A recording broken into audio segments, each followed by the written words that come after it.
Hello everyone, ఇలాంటి videos మీకు ముందుగా కావాలి అనుకుంటే మా ఛానల్ని సబ్స్క్రైబ్ చేసుకొని పక్కనే ఉన్న బెల్ ఐకాన్ని క్లిక్ చేయండి. అప్కమింగ్ రివ్యూలోకి వెళ్ళిపోదాం. మార్నింగ్ అవుతుంది. ఆనంద భైరవి, శరణ్య, దర్శన్ అందరూ హాల్లో ఉండగానే బిగ్ బ్రేకింగ్ న్యూస్ అయితే టీవీలో స్క్రోల్ అవుతూ ఉంటుంది.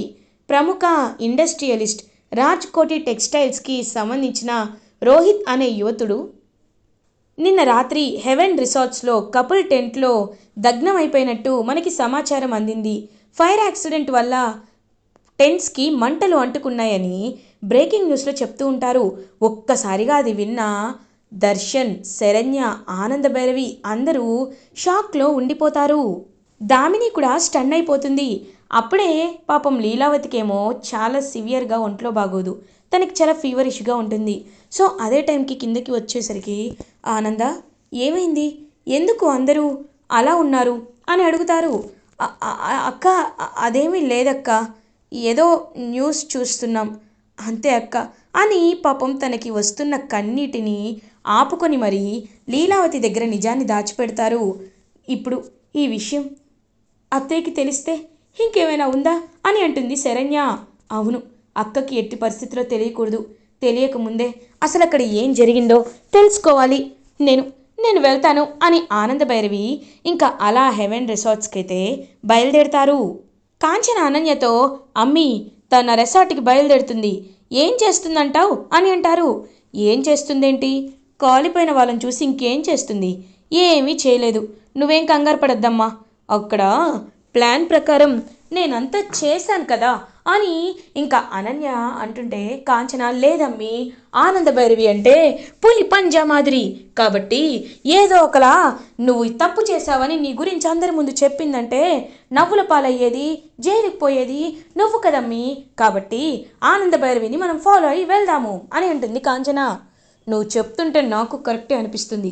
ఇప్పటి వరకు ఫెయిల్ అయిన ఫ్లాష్ బ్యాక్స్ చాలా ఉన్నాయి కాబట్టి పద వెళ్దామని ఇంకా అనన్య అండ్ కాంచన కూడా ఇద్దరు కలిసి ఆనంద భైరవిని ఫాలో అవుతూ వెళ్తారు.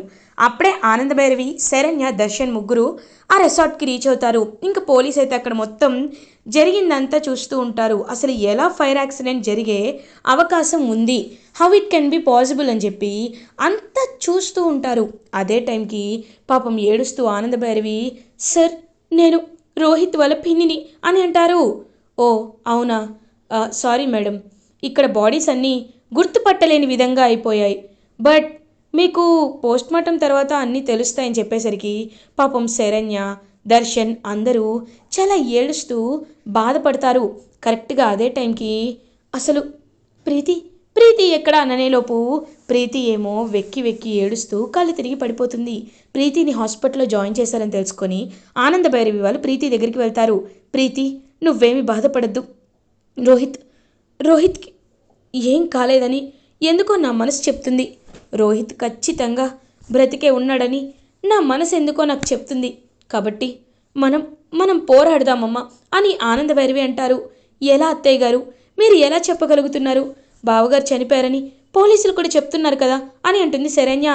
లేదమ్మా శరణ్య, కావాలంటే నా దగ్గర సాక్ష్యం ఉంది అని ఇంకా అలా ఒక జుంకాని చూపిస్తారు. ఒక్కసారిగా అది చూసి, ఇది ఏంటత్తయ్య గారు అని అడుగుతుంది. ఇందాక మనం రిసార్ట్కి వెళ్ళినప్పుడు అక్కడ ఈ జుంకా పడిపోయింది. ఈ జుంకా ఎవరిదో కాదు, అనన్యది. అనన్యని పట్టుకొని 4 పీకితే ఖచ్చితంగా నిజాలన్నీ బయట పెడుతుంది.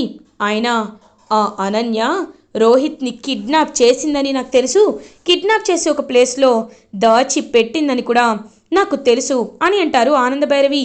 ఒక్కసారిగా ఇంకా అలా షాక్ అయిపోతుంది. వెంటనే అనన్య, ఇదేంటి, ఎలా తెలిసిపోయింది, అందరి దృష్టిలో రోహిత్ని చంపేసి వాడి బ్రెయిన్ పోయేలా చేసి గతమంతా మర్చిపోయి నాతో నా భర్త సంతోషంగా ఉండేలా చూసుకోవాలని నేను పక్కా ప్లాన్ వేసి రోహిత్ ఒంటరిగా ఉన్నప్పుడు టెంట్ని కాల్చి రోహిత్ని ఎస్కేప్ చేసి ఒక సీక్రెట్ ప్లేస్లో దాచిపెడితే ఈవిడికి నా ప్లాన్ అంతా ఎలా తెలిసిపోయింది, ఎలా అని ఆలోచిస్తూ ఉంటారు. ఇప్పుడే నేను వెళ్ళి రోహిత్ని తీసుకువస్తానని చెప్పి ఆనంద భైరవి, శరణ్య వాళ్ళు బయలుదేరుతుంటే, అమ్మో, ఇప్పుడు ఇప్పుడు నా భర్తని వాళ్ళు తీసుకువెళ్ళిపోతే నేను ఎప్పటికీ ఆయనకి దగ్గర అవ్వలేను, ఏం చేయాలి అని పరుగు పరుగున బయలుదేరుతుంది రోహిత్ దగ్గరికి అనన్య. వెళ్ళి చూసేసరికి రోహిత్ అయితే ఇంకా అలా తలకి కట్టుకట్టి అలా నిద్రపోతూ లైక్ స్పృహలో లేకుండా ఉంటాడు. అమ్మయ్య, ఏం కాలేదు కదా, ఇప్పుడు ఇప్పుడు ప్రశాంతంగా ఉంది అని చూసేసరికి వెనక్కి తిరిగి చూడగానే అక్కడ ఆనంద భైరవి శరణ్య ఉంటారు. ఒక్కసారిగా వాళ్ళని చూసి షాక్ అయిపోతుంది అనన్య. ఏంటే పిల్ల పిచ్చుక అని అనన్య చెంప చెల్లు మనిపిస్తారు ఆనంద భైరవి. ఒక్కసారిగా ఇంకా అలా షాక్లో ఉండిపోతుంది అనన్య. ఏంటే నీ నక్క తెలివితేటలు, నీ కోతి వేషాలు నాకు తెలియదనుకుంటున్నావా? నిన్ను నేను తెలుసుకోలేననుకున్నావా? నీ భర్త ప్రాణాలంటే నీకు ఎక్కువని నాకు తెలుసు. నువ్వు రోహిత్ని ఏమీ చెయ్యవని కూడా నాకు తెలుసు. అత్తయ్య గారు, ఇంకా ఇలాంటి మనిషి రూపంలో ఉన్న రాక్షసితో మీరెందుకు మాట్లాడుతున్నారు? పదండి వెళ్దాం అని ఇంక పోలీసులకు కాల్ చేయబోతుంది. శరణ్య శరణ్య, నీ కాలు పట్టుకుంటాను శరణ్య, నువ్వు నేను నీ అక్కని కదా, చిన్నప్పటి నుండి ఇద్దరం ఎంత ప్రేమగా మెలిగాం, అలాంటి నీ అక్కని నువ్వే అరెస్ట్ చేస్తావా అని అంటుంది. శరణ్య కాళ్ళు పట్టుకొని అనన్య, ఛీ కాళ్ళొదులు, నువ్వు నా అక్కవేంటే, నువ్వు రాక్షసివి, నీకు నాకు పోలికేంటి, జరుగో అని అంటుంది శరణ్య. అత్తయ్య గారు ఏదో తెలియక నా భర్తపై ధ్యాసతో కావాలని ఇలా చేశాను. రోహిత్ని నా వైపు తిప్పుకోవాలనుకున్నాను, కానీ చంపేయాలని నేను అనుకోలేదు కదా. నాకు ఒక్క ఆఖరి అవకాశం ఇవ్వండి, ఆఖరి అవకాశం ఇచ్చి నన్ను నన్ను మీరు వదిలేయండి. ఈ విషయాన్ని రోహిత్తో, ఆయనతో, అత్తయ్య గారితో చెప్పకండి అని ఏడుస్తూ ఉంటుందన్నమాట. అలా ఇంకా అనన్య, అత్తయ్య గారు మీరు మాత్రం వీళ్ళని క్షమించకండి, మీరు క్షమిస్తున్న ప్రతిసారి ఇంకా ఇంకా ఈ పిచ్చిది రెచ్చిపోతుంది, కాబట్టి పోలీసుల్ని పిలిపించండి అనేలోపు, అంటే మీరు నా మాట వినరా? సరే సరే అయితే అమ్మ పద, ఎలాగో జైలు జీవితం అనుభవించాం, ఇంత పెద్ద కుటుంబంలో కోడలిగా వచ్చి జైలు జీవితం అనుభవించే కంటే చచ్చిపోవడమే మంచిది, పద ఇద్దరం వెళ్ళిపోదాం అని చెప్పి ఇంకా ఇద్దరు చచ్చిపోతామని బెదిరిస్తూ ఉంటే ఆనంద భైరవి, ఏయ్ ఆపు నీ నాటకాలు, అమ్మా శరణ్య అడుగుతుంది కదా, కాళ్ళు పట్టుకుంది కదా, ఒక్క అవకాశం ఇద్దాం, కానీ ఈసారి కూడా ఇది ఇలాగే దీని బుద్ధి చూపిస్తే మాత్రం అప్పుడు ఇంట్లోండి గెంటేద్దాం. ముందు మనకి రోహిత్ ముఖ్యం, అక్కడ ఎంతసేపు మనం అక్కని దాచిపెట్టలేం, కాబట్టి అక్కకి విషయం తెలిస్తే కంగారు పడుతుంది, ఈ విషయాన్ని వెంటనే మనం అక్కకి చెప్పాలి, పద వెళ్దామని చెప్పి ఇంకా అలా బయలుదేరుతారు. బయలుదేరి వెళ్ళేసరికి అక్కడ లీలావతి పాపం చాలా బాధపడుతూ, రోహిత్ ఫోన్ లిఫ్ట్ చేయటం లేదు, ప్రీతి ఫోన్ చేస్తుంటే కలవటం లేదు, ఏం జరుగుతుందో నాకు అర్థం కావట్లేదని బాధపడుతుంటే అలా ఇంకా ఆనంద భైరవి, శరణ్య, దర్శన్ అందరూ కలిసి రోహిత్ని ఇంటికి తీసుకొస్తారు. రోహిత్ని చూసి లీలావతి ఎంతో అంటే ఎంతో హ్యాపీగా ఫీల్ అవుతుంది. ఇంకా పాపం ప్రీతి కూడా రోహిత్ని హక్ చేసుకొని, రోహిత్ నిజంగా నువ్వు ఏమైపోయావోనని నేను ఎంత బాధపడ్డానో తెలుసా, నేను ఎప్పుడు ఇంతలా బాధపడలేదు అని పాపం అనుకుంటే అనన్య మాత్రం వాళ్ళిద్దరి వైపు చూస్తూ ఉంటుంది. అమ్మ ప్రీతి, జరిగిందేదో జరిగిపోయింది, ఈ విషయం అక్కకి తెలీదు, కాబట్టి మీరు కూడా చాలా జాగ్రత్తగా ఉండండి, సరేనా, లోపలికి వెళ్ళండి అని వాళ్ళనైతే లోపలికి పంపించేస్తుంది. ఇంకా అలా అనన్య వైపు చూడగానే అనన్య నమస్కారం అని చెప్పి ఏదో యాక్టింగ్ చేయడం అయితే స్టార్ట్ చేస్తుంది. ఇది ఇలా ఉండగా మార్నింగ్ అవుతుంది. అనన్య అందరికంటే ముందే లేచి ఇంకా తలస్నానం చేసి పూజ గదిలో పూజ చేస్తూ ఉంటుంది. ఇదేంటి ఇంత ఎర్లీగా ఎవరబ్బా లేచారు అని ప్రీతి అలా వచ్చి చూడగానే ఒక్కసారిగా షాక్ అయిపోతుంది ప్రీతి. ఎందుకంటే అనన్య ఇంకా దేవుడి ముందు గంట కొడుతూ హారతిని ఇస్తూ అసలు చాలా చాలా అమాయకంగా అంతా చూస్తూ ఉంటుంది. ఒక్కసారిగా ఇంకా అలా షాక్లో ఉండిపోతారనమాట. వెంటనే ప్రీతి, నేను చూస్తుంది నిజమేనా అని అనుకుంటుంది. ఇంక అందరి దగ్గరికి హారతి తీసుకొస్తుంది అనన్య. అత్తయ్య గారు హారతి తీసుకోండి, ఇదిగోండి అందరూ హారతి తీసుకోండి అని అందరికీ ఇస్తుంటే దామిని, వదినా నువ్వేనా, ఏంటి ఇలా ఉన్నావు అని అడుగుతుంది. నేను మారిపోయాను దామిని, మారిపోయాను, నాకు బుద్ధి వచ్చింది.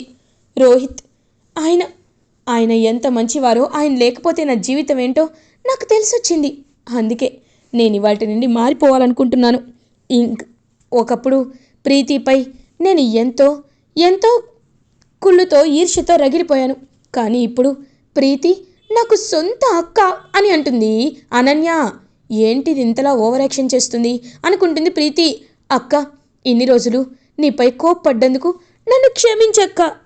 ఇప్పుడు చెప్తున్నాను, నువ్వు ఆయన ఇద్దరు కలిసి ఉండడమే నాకు కావాలి. త్వరలో మీరు ఒక బాబునో పాపనో ఇస్తే నేను ఎత్తుకుంటాను. పిన్నిగా వాడిని ఆలించి లాలించి నేను కంటికి రెప్పలా చూసుకుంటానక్క, చూసుకుంటాను ప్రీతి అక్క అని అనన్య తన ఓవర్ యాక్టింగ్ని మొదలు పెడుతుంది. ఇంక వెంటనే ఆనందభైరవి ఇది ఇంత యాక్టింగ్ చేస్తుందేంటి అని అనుకునేసరికి అత్తయ్య గారు మీరైనా చెప్పండి అత్తయ్య గారు అని అంటుంది. లీలావతి, నువ్వు మారిపోయావంటే మాకంతకు మించి కావాల్సిందేముంది? ఇప్పుడు హ్యాపీగా ఉంది. సరే అందరం రండి భోజనం చేద్దాం, టిఫిన్ చేద్దాం అనేసరికి నేనే అందరికీ టిఫిన్ చేసి పెట్టాను అని ఇంకా శరణ్యలాగా చాలా హ్యాపీగా ఉంటూ అందరి దగ్గర తన నటనని చూపిస్తుంది అనన్య. ఇది ఇలా ఉండగా దామిని ఇంకా అలా సీఎం తన పెళ్లి చూపులకి సీఎం గారి పెళ్ళికి అన్ని షాపింగ్కి అన్ని పనులు చూసుకుంటూ ఉంటే అప్పుడే కరెక్ట్గా లీలావతి, ఆనంద నువ్వురా, చూడు ఎలాగో మన ఇద్దరి టెక్స్టైల్స్ ఒకటే కాబట్టి నువ్వేమో పెళ్ళికి సంబంధించిన చీరలన్నీ చూడు, దామిని ఏమో రిసెప్షన్కి హల్దీ ఫంక్షన్కి సంబంధించిన శారీస్ అన్నిటినీ చూస్తుంది, సరేనా అని అంటారు లీలావతి. అమ్మా ఏం మాట్లాడుతున్నావమ్మా? వాళ్ళు కాంట్రాక్ట్ ఇచ్చింది నాకు కదా, వాళ్ళంటప్పుడు నేను కదా, నువ్వు ఇలా మాట్లాడడం కరెక్ట్ కాదు అని అంటుంది. నీకు చెప్పాను కదా ఆ రోజు ఏం జరిగిందో.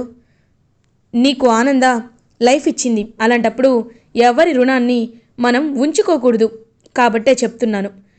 ఈ విషయంలో నా మాట నువ్వు వినాల్సిందే, అమ్మగా ఇది నా తీర్పు అని అంటారు.